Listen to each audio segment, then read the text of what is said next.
Hello, আজকের রেসিপিটা একটু অন্যরকম।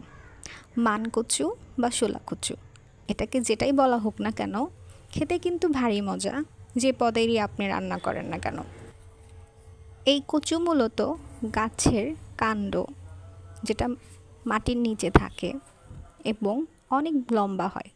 তো আমি এই কচুটাকে এভাবে কুচি করে কেটে নিয়েছি।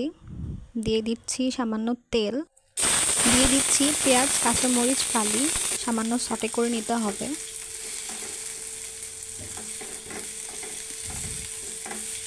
পেঁয়াজ এবং মরিচ ফালিটা হালকা ব্রাউন হয়ে আসলে আমি দিয়ে দিব গোটা জিরে এবং তেজপাতা।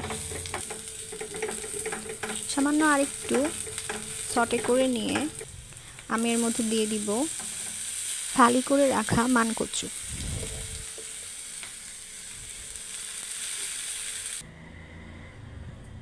দিয়ে দিব 2 চামচ লবণ এবং পরিমাণ মতো হলুদ গুঁড়া।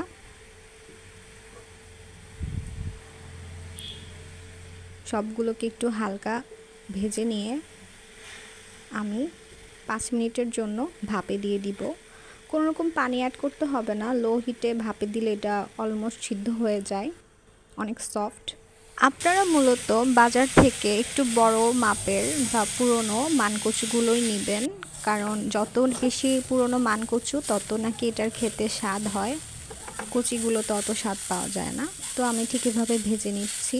এভাবে ভাজা ভাজা হয়ে গেলে পরে পরিবেশন করতে পারেন গরম গরম ভাতের সাথে। আজকের রেসিপি এ পর্যন্তই। আল্লাহ হাফেজ।